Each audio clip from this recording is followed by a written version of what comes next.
Dis avance. Je vais aller encore. Je vais aller encore, vous allez comprendre. Quand tu es chrétien, dans ce monde, nous avons deux acheteurs. Et l'homme, son âme est comme une marchandise. Nous avons l'acheteur de Lucifer et l'acheteur du Seigneur. Quand ton âme est vendue, ou soit tu ne sais pas à qui donner ton âme pour acheter, tu donnes ton âme au premier acheteur qui est Lucifer. Écoutez ce qui va se passer. Quand tu donnes ton âme, parce que le diable, ce qu'il prend en toi, c'est ton âme. Il peut donner tout, mais c'est ton âme, il veut. Jésus aussi, c'est la même chose, c'est ton âme qui sera sauvée. C'est comme ça. Donc Jésus ne tient pas à parler dans nos corps. C'est l'âme qui est importante devant les esprits. C'est l'âme qui est importante. Donc si les esprits ont pris ton âme, regarde ce qu'ils vont faire. Ça veut dire en d'autres termes, tu as vendu ton âme au diable. En d'autres termes, tu as accepté de suivre l'ennemi. Et qu'est-ce qu'il va faire? Il te prend toi. Écoutez, il va te donner ce que tu veux. L'argent que tu lui vas donner, tu vas vivre la vie que tu veux. Mais il raccourcit tes années de vie. Et qu'est-ce qu'il fait encore comme bonus? Il met toute ta descendance en problème. Et qui a compris? Qui a compris ce que c'est? Qui a compris? Je repèse mon nom. Quand tu donnes ton âme dans l'ignorance, dans ta vie à Jésus, tu dis dans ta vie à Jésus, Jésus là c'est là. Jésus là c'est là. En fait, devant Dieu là c'est tout là. Quand on va à l'église là, depuis on prie, on ne voit pas de miracle. Depuis on prie, on n'est pas guéri. Depuis on prie, mais on ne comprend pas même. Depuis là, mon mari m'a laissé les lions. Avec toi, tu dis tu es Jésus. Moi, je suis chrétien, mais depuis là, je ne vois pas. Quand je prie, même mon mari a tout dit. Au contraire, mais cela me frappe bien. Mais ton mari va bien te frapper pour que demain tu rends bon témoignage. Si ton mari n'a pas bien frappé, comment tu peux rendre un bon témoignage? Parce qu'au moment où tu seras de rendre témoignage, il y aura quelqu'un aussi que son mari aussi la frappe. Là, c'est comme ça qu'elle va entendre ton témoignage, elle sera plus épatée. Mais c'est toi qui vas te frappe. Comment tu vas rendre témoignage pour édifier l'autre? Dieu avance encore. On acclame le Seigneur. Amen.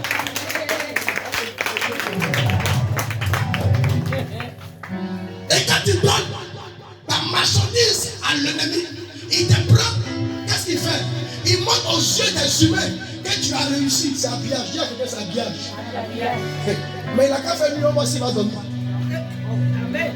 Tu comprends? Si tu comprends, dis à acclame. Acclame. Matin, on va les voir, ils vont se promener avec des grosses cylindrées. En train de simuler un peu. Tu les vois, mais la commerce marche beaucoup même. Tu les vois parfois, même ils s'habillent en tout. Tu as l'impression que les gens qui t'ont servi pour tomber. Mais il a qu'à faire nuit, on va s'y voir. Il va les rendre visite à la maison.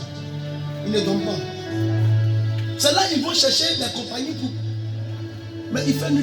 La Bible dit la nuit, elle fait pour se reposer. Le matin, la journée, elle fait pour vaquer aux occupations. Mais lui, c'est la nuit. Lui, il ne peut pas dormir. Parce que au moment où tu ronfles, il ne peut pas dormir. Donc toi, tu l'en vis. Parce que tu es chrétien, tu ne peux pas persévérer. Tu ne peux pas attendre. Donc lui, puisqu'il n'a pas pu attendre, il a donné son âme au diable. Il a dit au premier acheteur, je ne peux pas donner mon âme au deuxième. Parce que le deuxième, au contraire, il va me retarder. Il va me pourrir la vie. J'ai vieilli dans mon âge sans toucher au wari. Donc moi je préfère prendre raccourci. C'est dans raccourci là, lui qui te donne l'argent, il te donne mais c'est habillage. En d'autres termes, quand il te donne, il raccourcit tes années de vie. Chaque moment il te rappelle. Il dit mon fils, il te reste une semaine à vivre. Mon fils, il te reste 2 jours à vivre. Toi-même tu es fatigué dans ce message. Parfois tu dors, tu le vois, il apparaît. Il dit il te reste 1 mois, il te reste 2 mois, il te reste 3 mois. Attends, l'argent que tu as donné pour faire là, ça commence à prendre des goûts. Tu as l'argent, mais tu ne peux pas aider ton frère. Tu as l'argent, tu ne peux pas aider ta mère. Tu as l'argent, tu ne peux pas aider même tes enfants. En tant pourtant on chante ton nom, en tant pourtant on parle de toi. Mais cet argent-là, elle est limitée à toi. En d'autres termes, le diable veut te bénir, mais il met tout en descendant ton problème. Parce que tu n'as pas été patiente. Tu as pris raccourci. Mais quand le deuxième acheteur vient, lui là, il marche comme ça. Alors tu es assis, il y a longtemps tu l'attends. Mais il marche comme ça. Parfois même comme ça, mais c'est bon. Tu peux faire comme ça. Attends, tu es assis, ça fait 10 ans. Ça fait 10 ans que tu l'attends. Mais lui, ils sont fous, hein. Lui, prend son test et lui te regarde. Va marcher pour toi. Et puis ce qui fait mal, c'est que tu n'es pas la seule à attendre. Il y a d'autres mecs qui sont avant toi.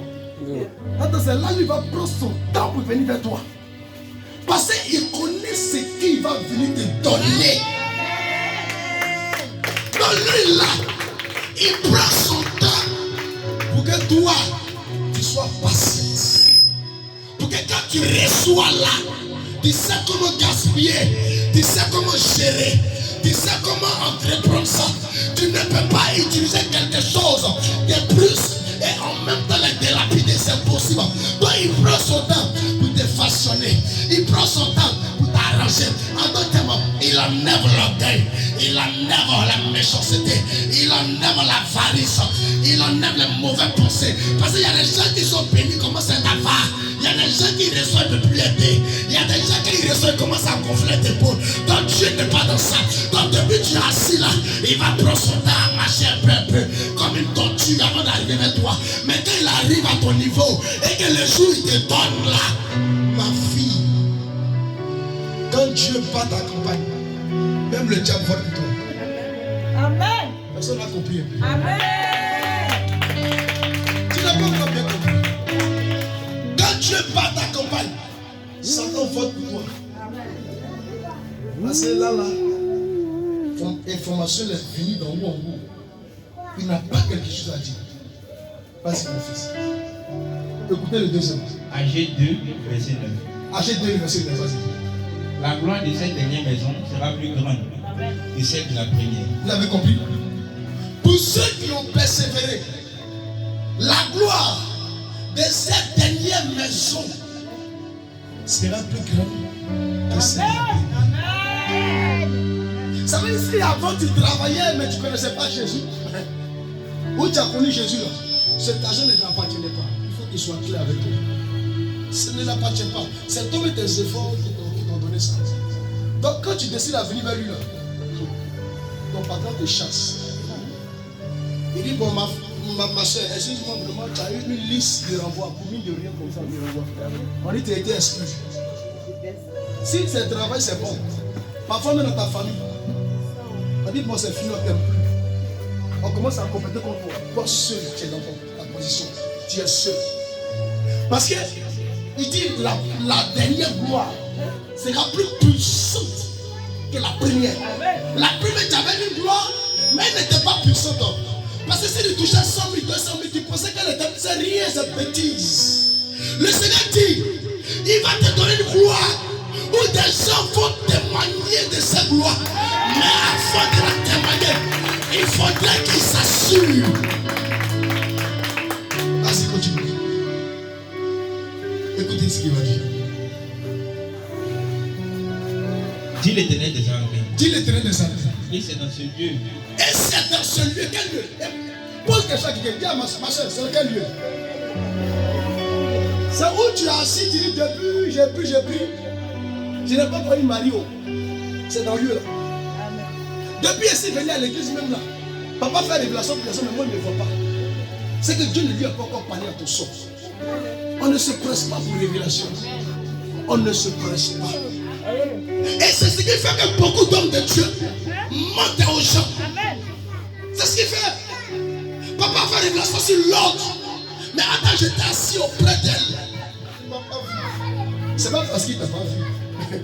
C'est parce que Dieu sait pourquoi il n'a pas dit pour toi. Est-ce que vous comprenez?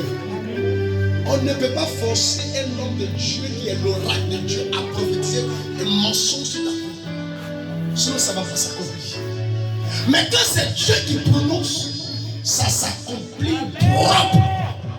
Est-ce que vous comprenez? Il dit la première sera, la dernière sera plus grande que la première. Mais il dit c'est dans ce lieu. Quel lieu? C'est pas chez toi à la maison. C'est dans l'assemblée là où tu te tiens, toi et puis tes soeurs, tes frères, et vous intercédez au nom du Seigneur. Il n'y a pas quelqu'un ici que le Seigneur ne connaît pas ses soucis. Dieu connaît nos soucis, nous tous. Mais regardez quelque chose. Des gens se lèvent matin, ils vont travailler, ils font ils meurent sur les champs. Des gens vont travailler, ils vont chercher le travail de matin qu'au soir. Ceux qui sont beaucoup persécutés dans leur vie, c'est parce qu'ils aident de toi les gars. Si tu n'es pas persécuté, comment tu peux me posez-vous la question? Il y a des personnes comme ça que le diable ne gaspille pas ses munitions. C'est pas. Parce qu'il sait que la voie où il ou elle a pris là, c'est pas la voie que Dieu t'a envoyée là-bas. Donc lui, il va se fatiguer pour t'attaquer là. C'est pourquoi il sait que déjà, même toi, il va s'échec. Donc il va chercher à attaquer ceux qui sont dans le plan de Dieu. Donc si toi, tu es dans le plan de Dieu, c'est normal qu'ils vont te fatiguer. Même ton propre père va te persécuter. Même ta propre mère va te persécuter. Même ton propre frère va te persécuter. Même ta soeur va te persécuter. Même ton mari va te persécuter. Même ta femme va te persécuter. Il va te persécuter. C'est normal. C'est normal. C'est parce que tu as des yeux. Tu as de l'importance à ses yeux. Ne vous découragez pas.